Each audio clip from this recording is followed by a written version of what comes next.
Okay, so what is in a first aid kit?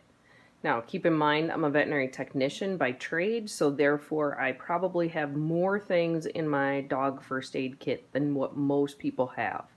I did notice that I am missing my eye flush, so I must have used that and not put it back in. I love this bag because it's got all kinds of compartments that I can hide stuff into. So find a bag that works for you.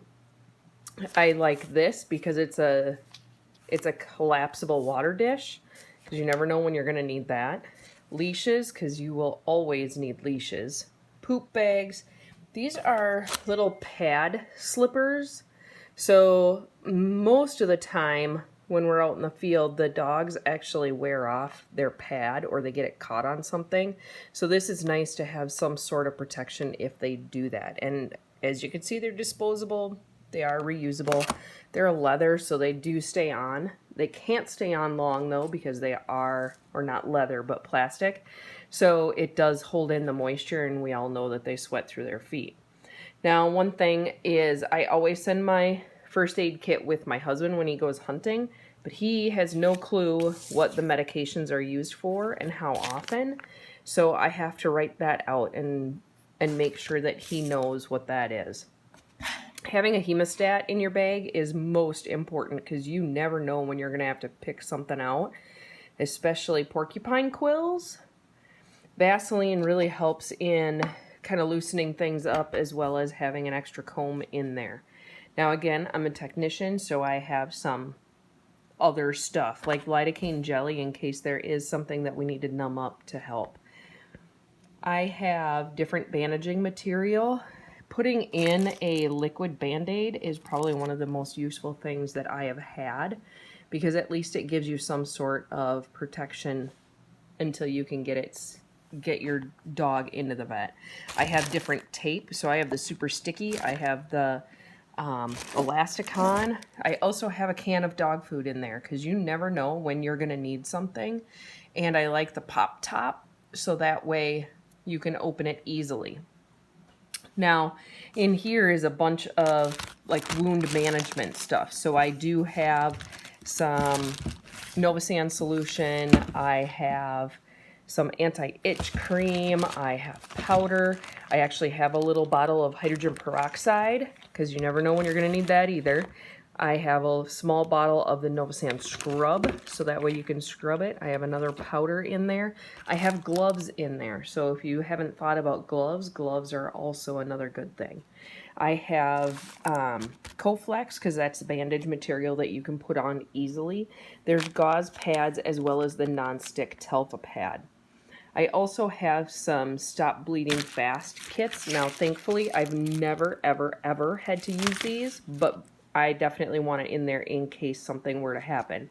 My dogs usually hunt 90 miles an hour, and I want to make sure that if they run across barbed wire, I'm prepared. I also have syringes, because again, the hydrogen peroxide, or you need to use the Novosan for flushing. You have something that you can put a little pressure with. Now, I also have a couple of old dental picks in there. Again, you never know when you're going to need something to just kind of get into something. So getting a sliver out or something along that line. Now we're going to get into the med half. Always have a thermometer so you know what's going on in that regard. I have some CBD treats, again, just in case they need a little extra calming when you're out there. I have famotidine, so a little Pepsid. I also have, again, you're going to see labels on these because these are veterinary prescribed, but I carry metronidazole with me, mainly because I have dogs that like to get into things that they shouldn't. So I always carry a little tramadol with me. It's a great pain medication that won't be too upsetting to their belly. I also have normal pain medication, so the Rimadyl generic called Novox, and the Meloxicam is a liquid. Then I have prednisone in case of a terrible allergic reaction. I have Benadryl in case we have a reaction. I have an antibiotic ointment. I also have an antibiotic ointment with a little bit of numbing in it. I have just a generic eye salve that I can put in. I've had to put it in a couple of times when we're out hunting, just for the simple fact that they come across a tree branch or something that they get a lot of goop in their eyes, so that just kind of protects them until I can get them in to do a test on them. More Benadryl, just a stronger dosing. So this is the 50 milligram versus over the counter is usually a 25. Now you see snack cheese here? That is the easiest way to get any of these meds into them. So if they were having a horrible day and they needed to take meds and they're not going to take meds, they'll take it with cheese. So that's the reason for that.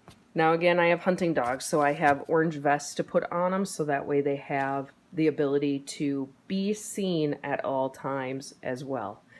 If you have any questions, let me know. Again, typically I have the eye flush in here, and typically I have the skunk off odor neutralizing liquid in here because we've used both of those since the last time we were hunting. So those will be the other two things that'll go back in here.